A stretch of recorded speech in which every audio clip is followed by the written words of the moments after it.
Tonight's topic is going to be on letters of intent.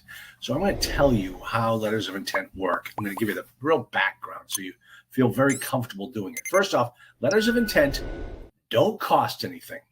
Just make sure you don't make them binding.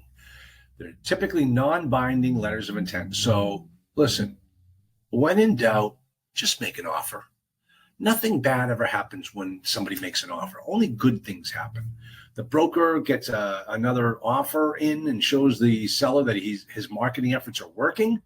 And the broker gets in a ridiculously low offer and he's able to go to the seller and say, hey, you're going to have to drop your price because I'm not having anybody come close to what you're asking for.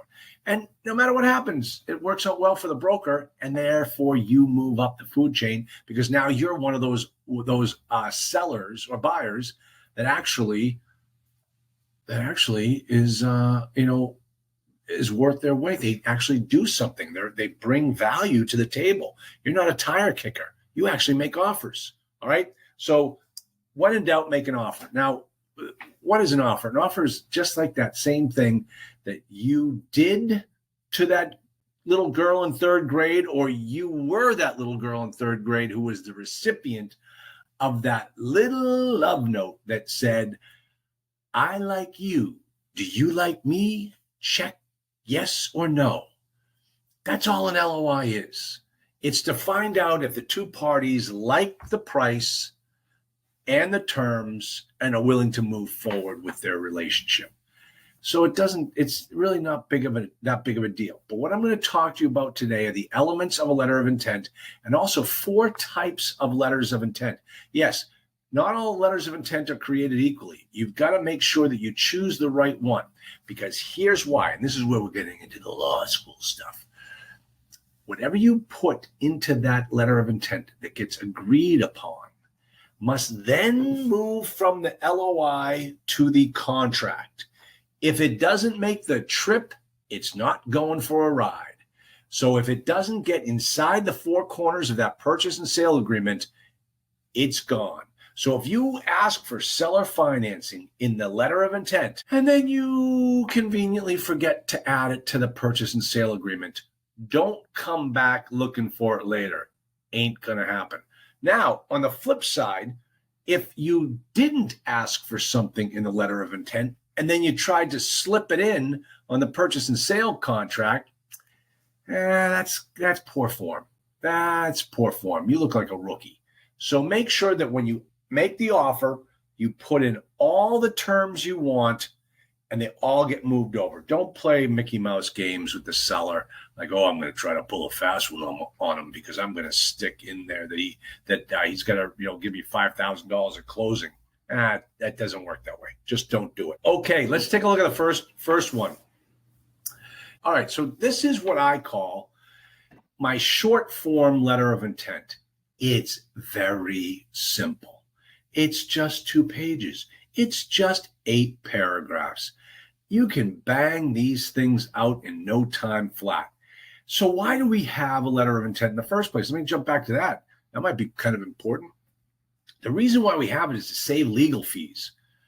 You can go right to contract, and most brokers want you to go straight to contract. But if you decide, hey, I'm not ready to go start paying legal fees to an attorney to draft my purchase and sale agreement, I want to make sure that we agree on the basics before I go down that path. All right, so that's why we do letters of intent. But like you'll hear brokers say, oh, you like the property? Why don't we go straight to contract? Well, that means you're skipping over the dance and you're going right to the wedding. And weddings cost a lot of money.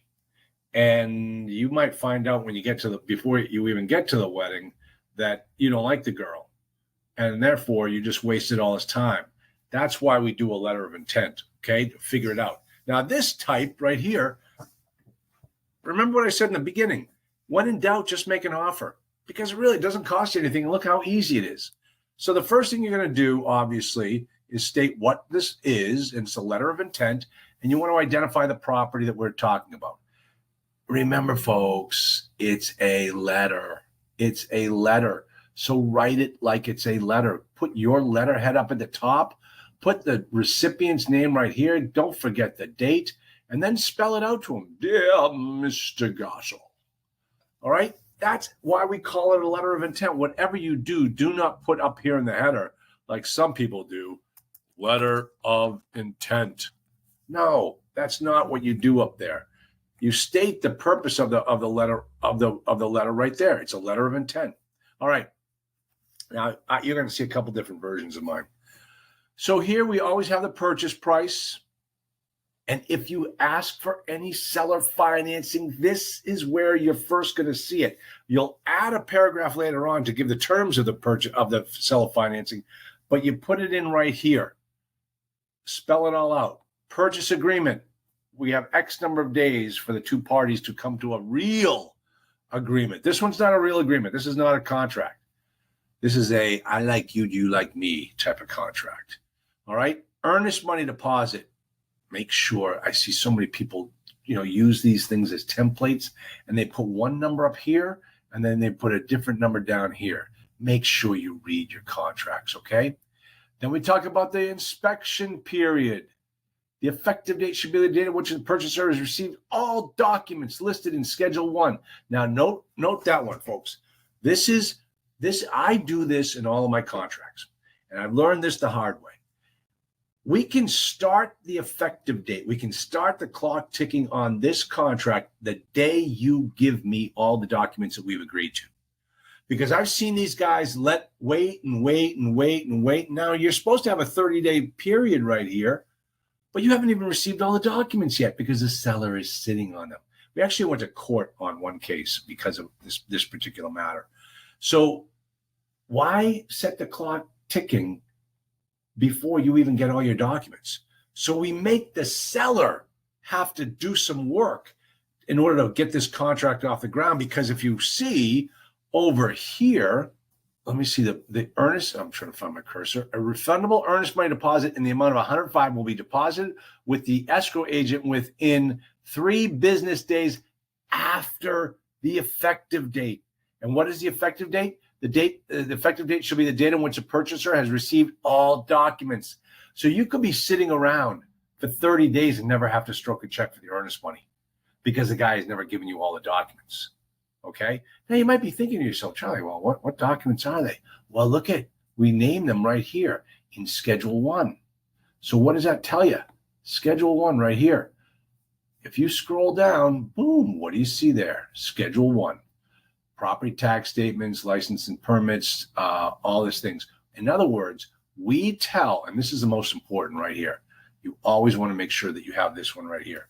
Copies of last 12 months of bank statements. Because remember, what we're doing in the due diligence portion under the financial due diligence is we're recreating the financials of this property using third-party documents like a bank statement. So the bank statement will clearly show how much money has come into the bank account. That number should pretty much darn match up with your trailing 12 financial statement. And if it doesn't, that guy had better be able to explain it. But as you can see here, on the very, very first correspondence, we give this guy all the documents we need in order to make this happen. Okay. So he can't say, well, I didn't know you wanted that. I'll tell you, here's a little red flag. If you send this offer over and the guy signs off on it and doesn't change anything back here, he didn't read it. And you're going to have a problem with the closing or doing the due diligence because the guy's not giving it to you. All right. Then we got the closing date right here. Remember, one thing that you will not see in any of my letters of intent are dates certain. We're going to do the closing date on December 31st. Yeah, well, it took us 3 months to negotiate this contract. So guess what? December 31st is only 2 weeks away. That's why you always see like 90 days from a particular period. All right. That makes sure that the contract is moving along smoothly and nobody's going to get burnt by any short time periods.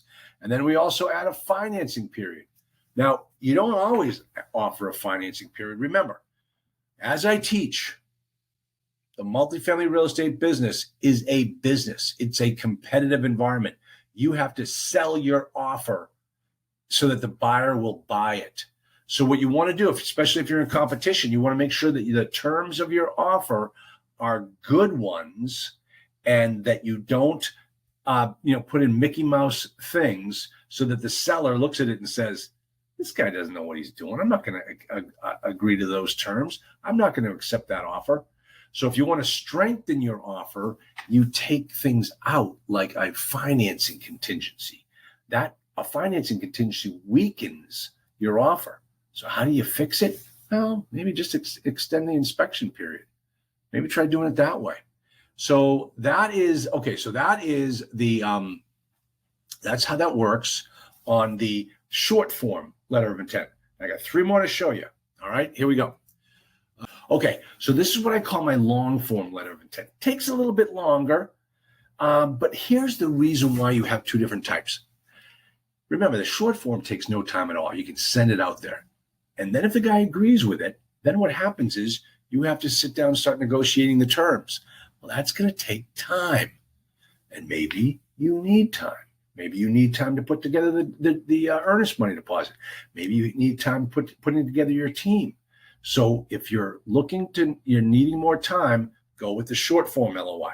But if you want to bind up that property as fast as you possibly can, you want to go with the long form, because the difference between the two is that the long form includes many more topics that are going to be in the purchase and sale agreement. So you're getting them all agreed to and out of the way up front. That's going to make your lawyer's job very easy when he's going to draft the purchase and sale contract. All right. So let me run through some of them. As you can see, first page is pretty much all the same. Second page, we start getting into the title insurance. Now, during the due diligence process, when I teach due diligence, I teach people that there are 3 phases to the due diligence: legal, financial, and physical. And when you see title insurance or title company, now we're talking about the legal due diligence component. So as you can see here, the title company will be chosen by the purchaser. We get to choose the insurance company. That's the way I write it, because I've been burnt and I'm not going to get burned again. I don't want my clients to get burnt. Then here's all the talk about the title insurance. Here's all the talk about the survey, environmental review, right of entry, closing costs, prorations, financing period contingency, sales commissions, removal from the market, confidentiality. All of these things are laid out in the long form LOI. You didn't see those things in the short form LOI. They were all in the long form. That's why you'll move very quickly through the purchase and sale phase if you use the long form letter of intent. So be ready. Okay. There's a document all over again with the list of all of the things that the seller wants. And that's why we have the long form LOI. Now, what else do we do here? What's another example of a unique type of a purchase in the multifamily world that we would need a different term for? I don't know. Maybe. Oh, how about this one? How about a master lease option? You ever write an offer on a master lease option? Yeah, well, you're going to need a different letter of intent template for that one, because there are different terms in there that you need to talk about. Okay, so take a look at this one. What do we have differently in here that wasn't in the short form or the long form letter of intent? Well, here you have, look at, I like this. This letter substitutes the purchase and sale agreement dated October 7th and will be a binding letter of intent on the owner of record. All right, let's talk about those terms. Let's talk about it. Okay, substitutes the original purchase and sale agreement. All right, now why would we need to do that? Well, the reason why we need to do that is because the reason why we're going with this is because this property's got problems and we can't get it financed, and the seller just wants out, and we want to buy it, but we cannot buy it now under this situation. So you always leave the master lease option out as a tool in your toolbox when other things don't work. And so in this particular case, a purchase and sale was not going to go through, but my client wanted to control that property. So we offered a master lease option. And basically what we said is, hey, forget that purchase and sale agreement. That's no longer involved. Now we're dealing with a master lease option. And then we serve as a binding letter. So, you have binding, non-binding. So, why would we want to make it binding? Because we want this to go through. We still get to do the due diligence and everything, but we want this to be binding. He can't go outside and do anything else. So let me just run through a couple of these things. The term of the master lease option, that is a very important thing. This term of this agreement will be for 24 months with a 12-month extension. So this option, this master lease, is actually a 36-month lease. Trust me, folks, don't ever do a 12-month master lease option. You just don't have the time to turn that property around and get it performing. 3 years is the basic one. And look at what they say. Exercisable in the sole discretion of the master tenant. All right, master tenant purchase shall pay to the seller the lesser of $10,000 or 25% of the net operating income within 30 days following the end of a month. So how much do I have to pay as my lease for my master lease? There, it is spelled out right there. And of course, you have to be given the right to be able to sublet the property, because that's what you're doing. You're subletting the property to other people. Master tenant. Now, what does the master leaseholder have to pay for out of that money? He's going to pay the management fees and any repairs and maintenance. So you always have to spell out who pays what in the master lease. Up here, management is going to be me. Option price, because remember, what you're doing is you're creating two separate contracts. You're creating a master lease / option contract.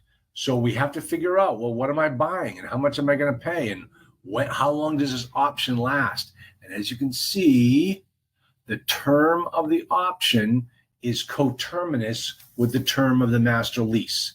So if you don't do it within a certain period of time, if you don't do one within a certain period of time, you're not going to do the other.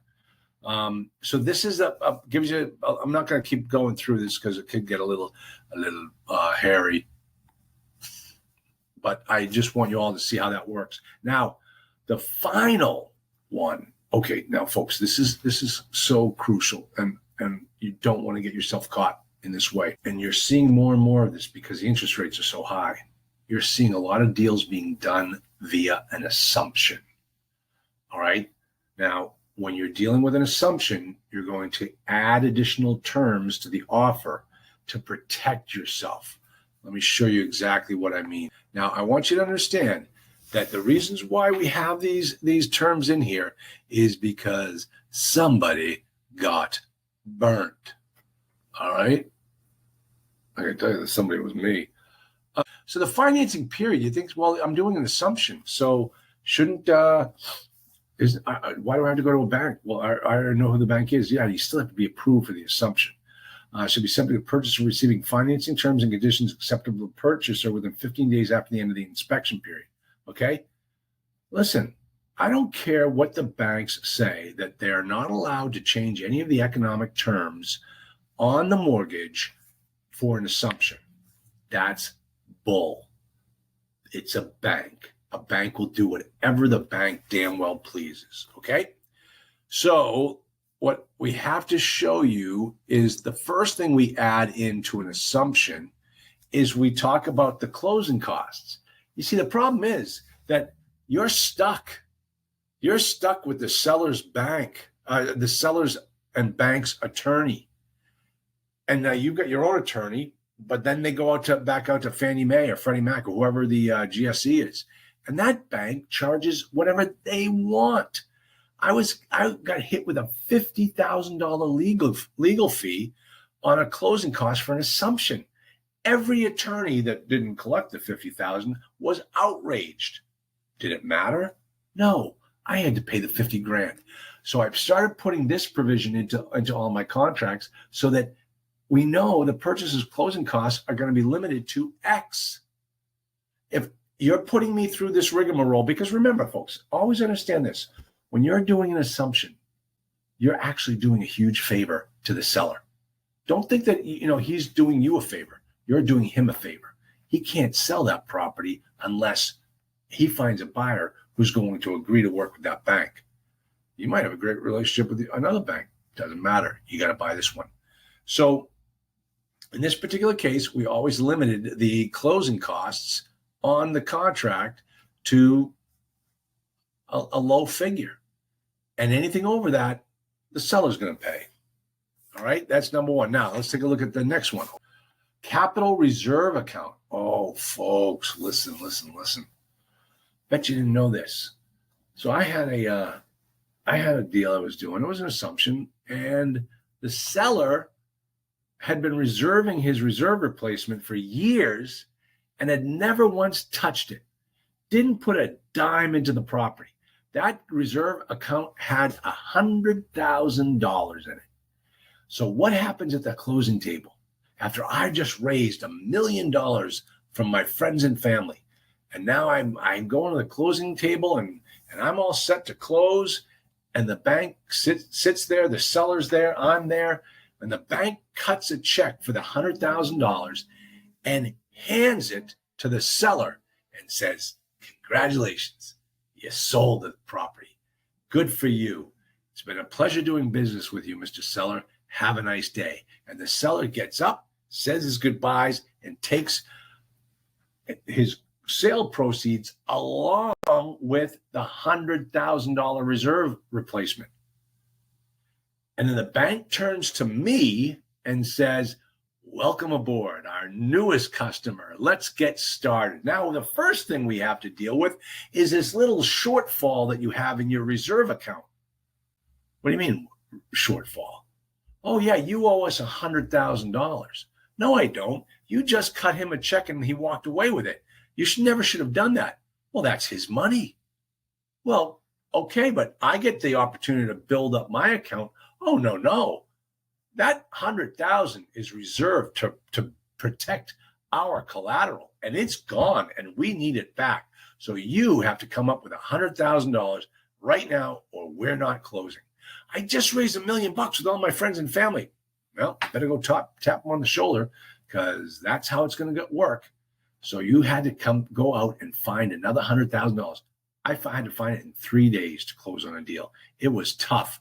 And I swore I would never get myself in that situation again. And so now I say in all of my contracts that if the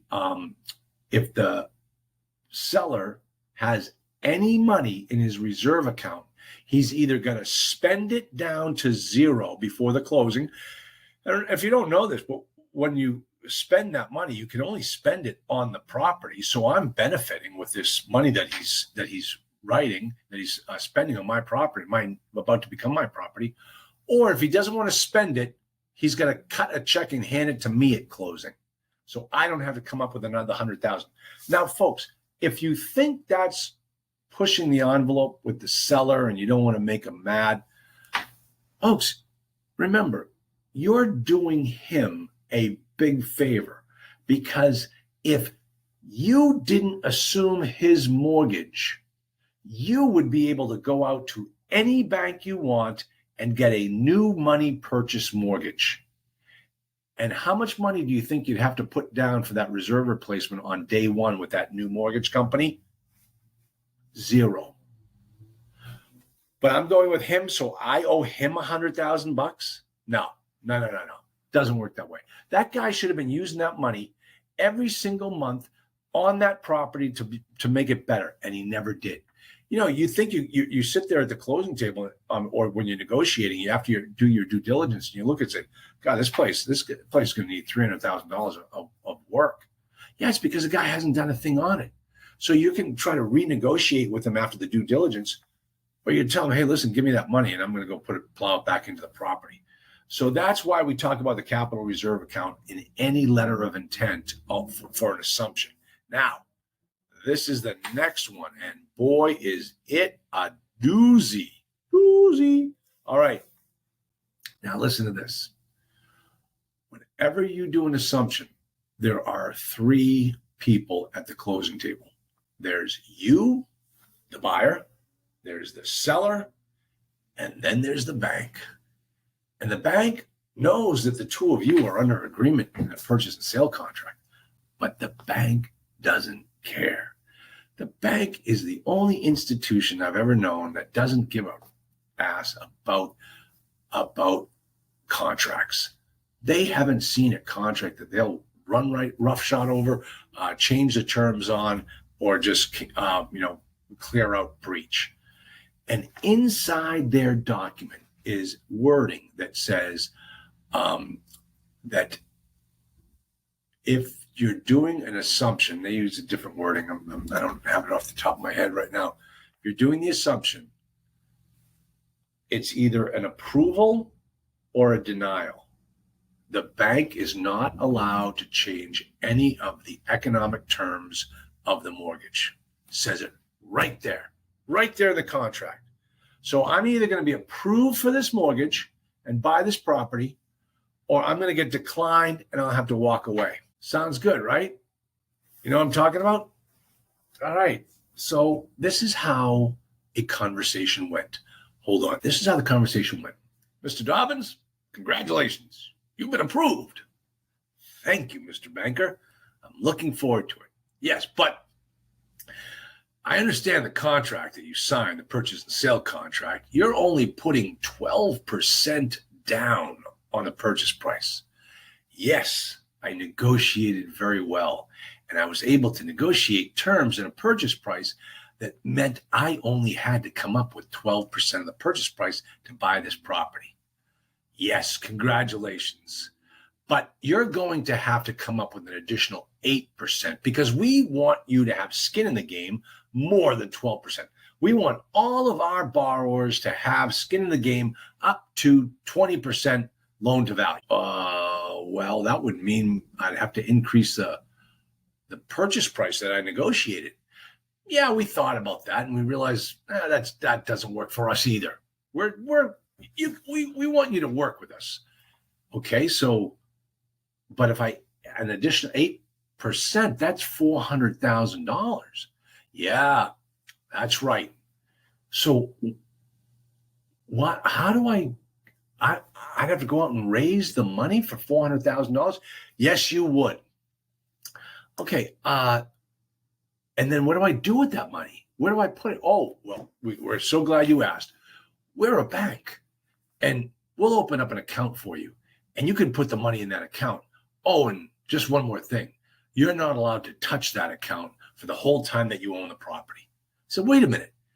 So I have to raise an additional $400,000, which will essentially kill my cash on cash return for all my investors.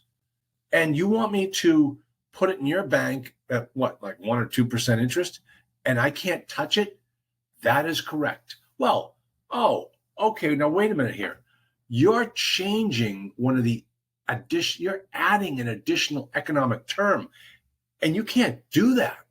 You have to either approve me or decline me. Well, Mr. Dobbins, I have some bad news for you. What's the bad news? You're declined. Well, no, you just said I was approved. And congratulations, you've been approved. But wait a minute, you're adding additional economic terms. You're not allowed to do that. Mr. Dobbins, we're the bank. We do whatever we want. And so they had me by the short hairs because I had about $100,000 hard and earnest money on this deal. And if I didn't close on it, I was going to lose the money. Oh, folks, what a tough night sleeping that was. Well, we ultimately pulled it off and probably should have walked from the deal. It was one of the worst deals I ever did. But I swore I would never be in a position to do that again.